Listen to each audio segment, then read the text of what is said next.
You did everything right. You bought the can that said vine-ripened. You let it simmer for 20 minutes the way the recipe told you to. And it still happened. The sauce never came together. There is a thin, watery layer pooling around little cubes of tomato that refuse to break down no matter how long you leave the heat on or how hard you press them with the back of a spoon. Here is the part nobody tells you. That is not your cooking. You can be a careful cook with a good pan and the right heat and still end up with a watery skillet, because the problem was sealed inside the can before you ever opened it.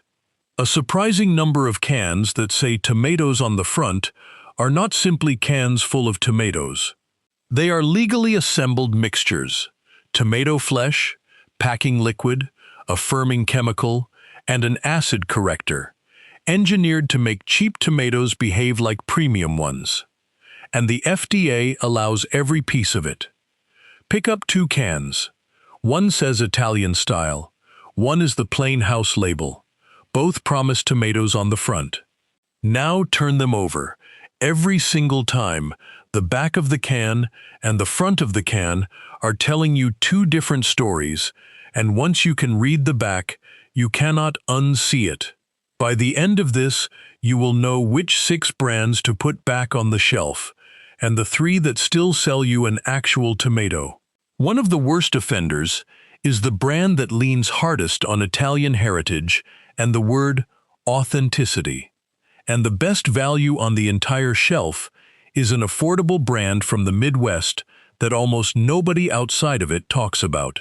But first, the rule that makes all of this simple. The front of the can is a marketing decision.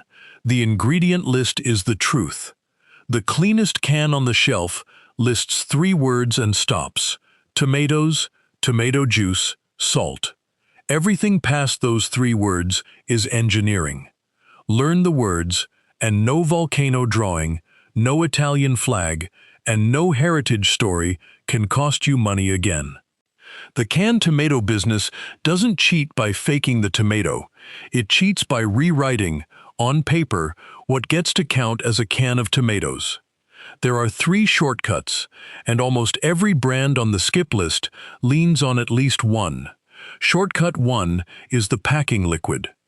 The rules let tomatoes be packed in tomato juice, in reprocessed tomato liquid, or in puree recovered from the runoff of the processing line.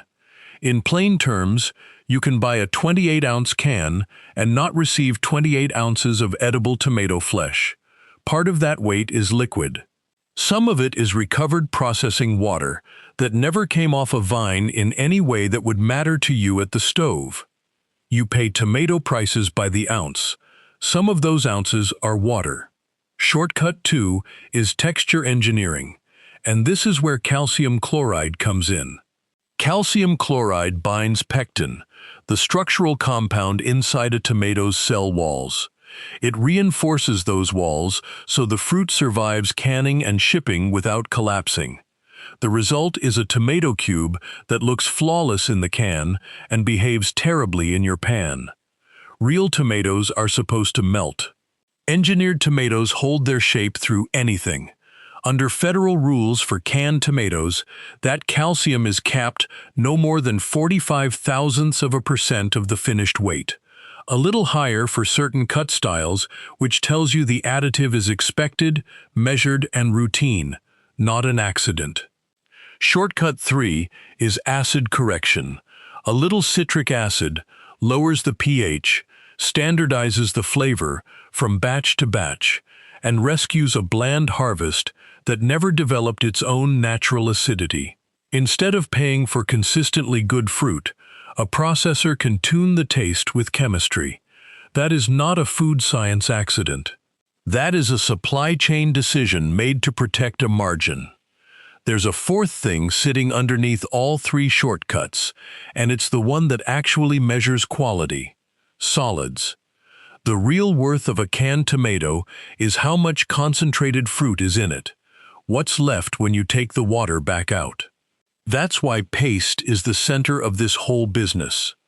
More than 80% of California's processing tomato crop is turned into tomato paste, the thick concentrate that becomes the backbone of sauces, soups, pizza, and a good deal of what gets sold back to you as canned tomatoes. A lot of what fills a can or a jar is paste rebuilt with water and nudged back into line with a little acid. When a brand starts with thin fruit and low solids, water and chemistry are how it hides the gap. When a brand starts with high solids fruit, it doesn't have to hide anything. And here's a detail the packaging never wants you to connect. California grows about 95% of the processing tomatoes in the United States, almost all of it from 16 counties in the Central Valley. So the sun-drenched Italian field printed on one can and the plain commodity line behind another are, far more often than the labels admit, the same fruit from the same valley, just wearing different costumes. The reason all three shortcuts exist comes down to one line of math. Better tomatoes cost more. Ripe fruit, higher solids, less water, gentler processing, every step more expensive. Real flesh is the expensive part. Water barely costs anything. So the shortcut is to add liquid, add a firming salt, add an acid corrector, and still print the word vine-ripened on the front. The chemistry makes the difference hard to notice until you are standing at your stove wondering why the sauce won't come together. One honest note before the list, because it keeps everything else straight. Calcium chloride and citric acid are legal, common, and safe to eat. You are not in any danger from a can of diced tomatoes, and this was never a safety story. It is a quality and money story. The problem isn't that these ingredients hurt you. The problem is that they let a company sell you less tomato and more water while charging you as if the whole can were fruit. Keep that frame and you'll never be talked into panic or out of your own money. Now the countdown. And the order matters. It climbs from brands that engineer the tomato to brands that engineer your trust. The closer we get to number one, the more the deception is aimed at the shopper who is actually trying to buy the good stuff. Skip number one, Hunt's diced tomatoes. The front says vine-ripened fresh flavor, ready for recipes. Flip the can, and the ingredient list frequently reads tomatoes, tomato juice, calcium chloride, and citric acid. That's two of the three shortcuts stacked into one can. The calcium chloride is the tell. These tomatoes are built specifically not to break down. Simmer a pot of them for 20 minutes and the cubes are still cubes, chemically locked into shape. That is excellent for a factory that wants consistency, excellent for shipping, and excellent for how the product photographs on a shelf. It is the opposite of what you want when you are trying to build a sauce that actually tastes like tomatoes fell apart into it.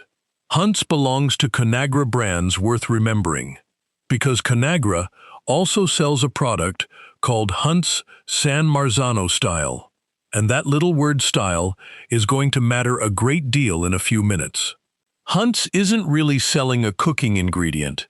It's selling cubes engineered to hold up in the can far better than they'll ever hold up in your pan. Skip number two, Del Monte diced tomatoes. The label says, picked at peak freshness, rich tomato taste. Read the deck and, depending on the exact can you grab, you will often find tomato juice as the packing medium, an acidity regulator, and a firming agent. Do one thing with a can of these.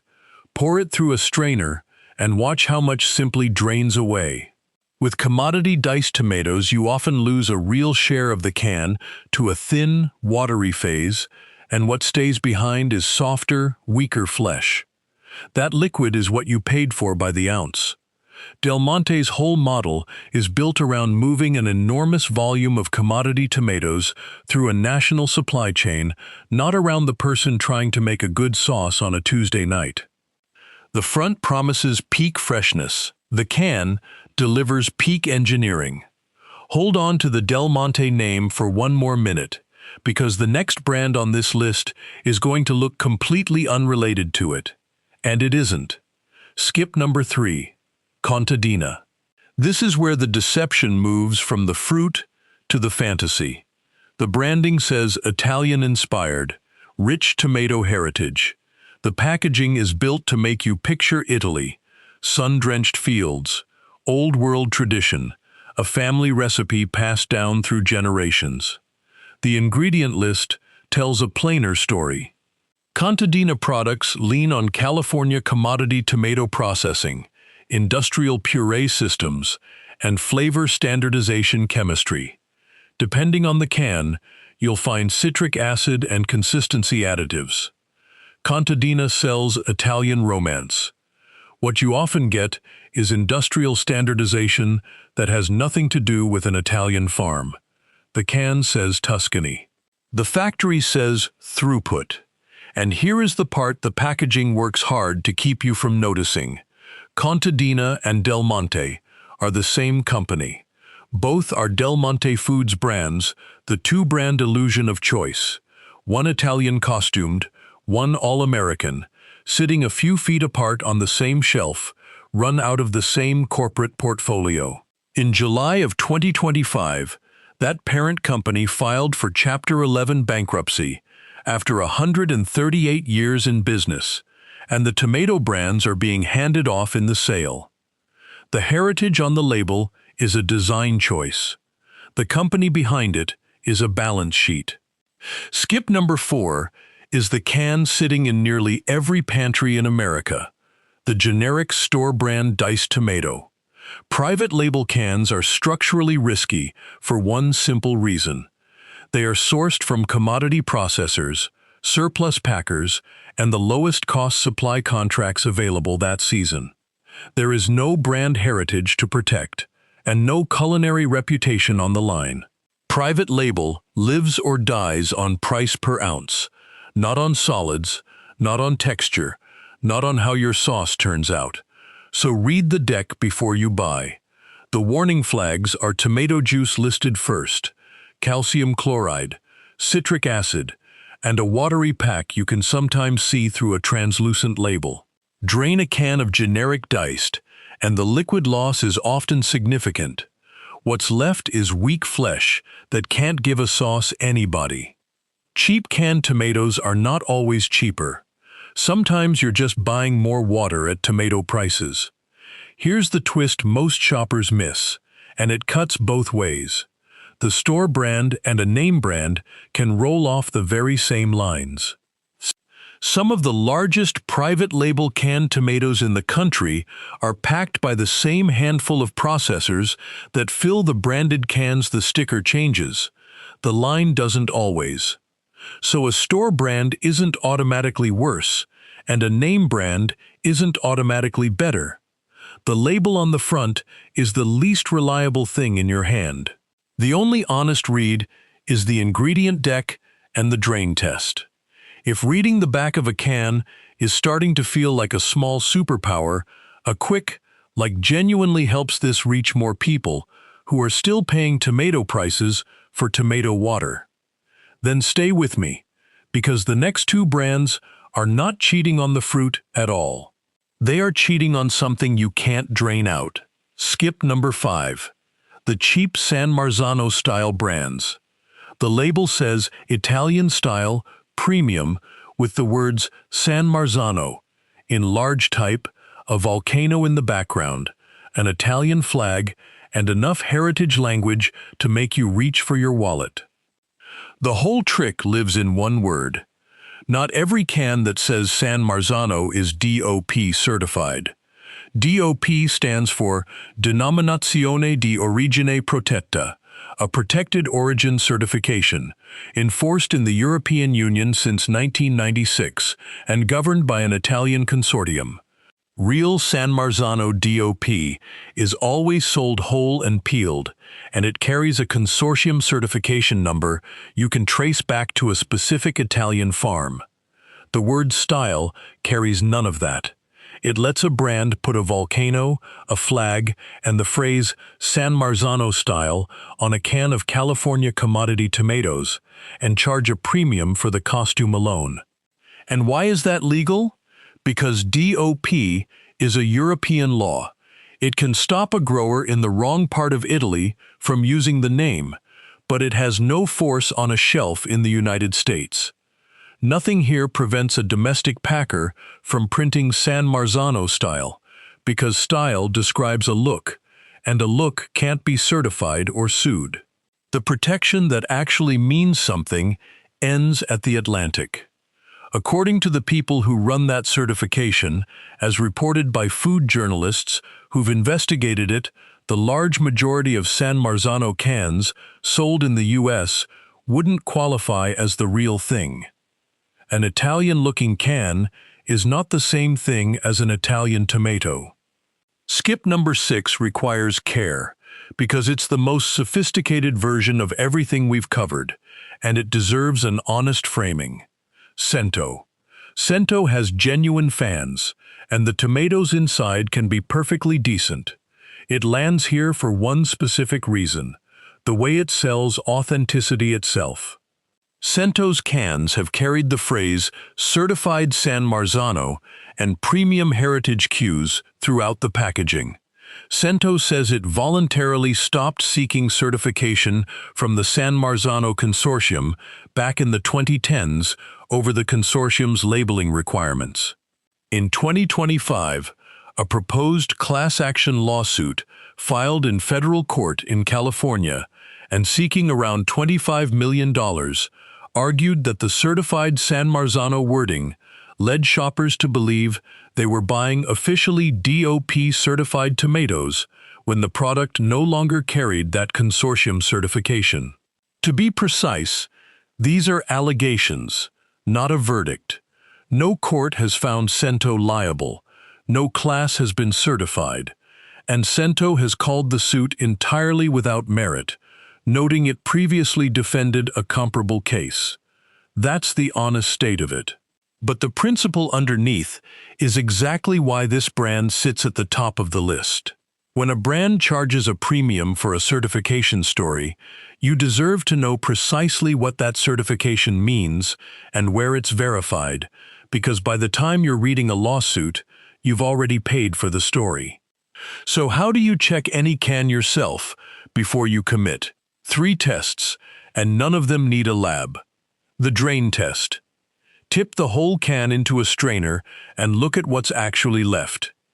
If half of it vanishes through the colander, you paid tomato prices for tomato water.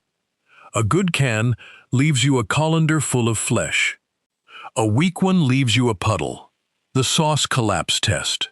Simmer for 20 minutes and press lightly with a spoon. Good tomatoes soften, collapse, and melt into the sauce on their own. Engineered tomatoes stay cubed, resist you, and leave watery separation around firm little blocks. That's not a fluke. It's the calcium chloride doing exactly what it was added to do. The ingredient audit. The label you want is 3 words long: tomatoes, tomato juice, salt. The warning words are calcium chloride, citric acid, added flavorings, and anything called a firming agent. None of those are catastrophic on their own, but together they tell you the brand is engineering around a produce quality problem instead of solving it at the source. The same read applies to tomato paste, and paste is where a good habit pays off fastest. The best paste is one ingredient: tomatoes.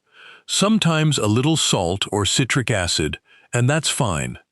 What you're watching for is added sugar, added oil, or a can that quietly turns out to be paste and water rebuilt into something thinner than what you thought you were buying. Double concentrated paste gives you more actual tomato per spoon and less water per dollar, which is the entire game in a smaller can. And while we're here, let me take away a belief that costs people money. There is a widespread idea that a firm, bright, perfectly cubed tomato that holds its shape is the sign of a fresh, high-quality product. It is the exact opposite. A cube that survives a 20-minute simmer isn't proof the tomato was good, it's proof the firming additive worked. The tomato you actually want is the one that falls apart. Now the brands that pass, and they pass on the same 3 tests that failed everyone above. Winner 1, Muir Glen. Clean ingredient deck, organic sourcing, minimal intervention, better solids. The labels tend to read simply tomatoes, tomato juice, salt with far less standardization chemistry, and the quality gap shows up immediately in the drain test and the collapse test. One disclosure, because the front of the can won't give it to you. Muir Glen spent more than 2 decades owned by General Mills, and in January of 2026, it was sold to Violet Foods, a private equity-backed company. The tomatoes are still grown and packed in California, and the deck is still clean, but Organic California brand tells you nothing about who owns it. That's worth knowing, because when a brand changes hands, the deck can change with it. New owners look for cost, and cost pressure is exactly what puts water and firming salt into a can in the first place. So buy it, but keep reading the back after each new season. Judge the can in your hand, not the story printed on it.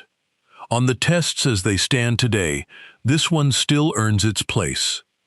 Winner 2, Red Gold, the value play and the real reveal of this whole list. Red Gold is an affordable brand almost nobody outside the Midwest talks about on a national level. It's family-owned, 4 generations of the Reichart family, canning tomatoes in Indiana since 1942, and it's now the largest privately owned tomato processor in the country. Strong solids, reliable processing, and almost no marketing fantasy, which is exactly the profile you want. One note on which can to grab. Skip the diced varieties that add a firming agent and choose the whole peeled or the cleaner deck options. Do that, and you're getting a genuinely strong tomato at a price that often undercuts the premium imports trading on Italian imagery. Red Gold might quietly be the smartest value tomato in the aisle, and hardly anyone says its name. Winner 3, Monte, the premium pick, for when you want the real thing and you'll pay for it. Higher solids, concentrated flavor, tighter sourcing. Monte is a Parma house that does effectively one thing, tomatoes family-owned, and canning them in that region since 1899. Built around tomatoes, not around a general grocery portfolio, and backed by a real reputation instead of a volcano drawing. Yes, it's expensive. But unlike the brands that charge for authenticity and deliver engineering, Monte costs more because the fruit is actually better. The drain test shows it. The collapse test shows it. You can taste where the money went. And a quick note, if you want the genuine San Marzano, hunt for the DOP seal and the consortium number on the can. Not the word style, not a painted volcano. The actual certification stamp is the only verified signal that the protected origin claim is real. Step back, and the shelf stops looking like a row of competitors. Del Monte and Contadina, the all-American one and the Italian costumed one, are a single company that just went through bankruptcy. Muir Glen, the beloved organic California name, spent 20 years inside General Mills and was handed to a private equity firm in 2026. The name on the front tells you almost nothing about who runs it or what they've decided to optimize for. And what they optimize for is the math. Real tomatoes mean ripe fruit, higher solids, less water, and gentler processing. Every one of those costs more. The shortcut is cheaper at every step. Dilute with water, firm it back up with a salt, correct the flavor with a little acid, and keep the premium words on the front. That gap between tomato flesh and tomato water is the margin, and the drain test is you measuring it with your own colander. Put a real number on it. Say you pay $2 for a 28-ounce can. Drain it, and half of it runs off. You just paid $2 for 14 ounces of actual flesh. That's not a bargain can, that's a full-price can of tomatoes with a half-price can of water taped to the side of it, and you carried both home. When half a can goes down the sink, you didn't buy a discount. You bought the same flesh at double the price per ounce. Here's what you can now carry to the store, and it fits in your head without a law degree. You now know packing liquid, the tomato juice, reprocessed liquid, or recovered puree that fills out the can's weight. So 28 ounces isn't 28 ounces of flesh. You now know calcium chloride, the firming salt that binds pectin and stops tomatoes from breaking down, capped by federal rules at a tiny fraction of the can's weight, and expected enough to have earned its own line in those rules. You now know citric acid, the acid corrector that tunes flavor with chemistry instead of with better fruit. You now know DOP, the only real San Marzano signal, an EU-protected certification since 1996, whole peeled, with a consortium number that traces to a farm. The word style means none of it. And you now know the 3 tests: drain it, simmer it, read it. Best label on the shelf: tomatoes, tomato juice, salt. The best canned tomatoes don't need chemistry to pretend they're better. They're better because the fruit is better, and the label says so in 3 words. Your money and your cooking aren't line items for a company to optimize, and now you can read the can well enough to prove it. If this changed how you'll read a can tonight, send it to the person in your life whose sauce never comes together, the one still blaming their pan for what was sealed in the can. That's the whole point. We follow the food trail so you get to see it too.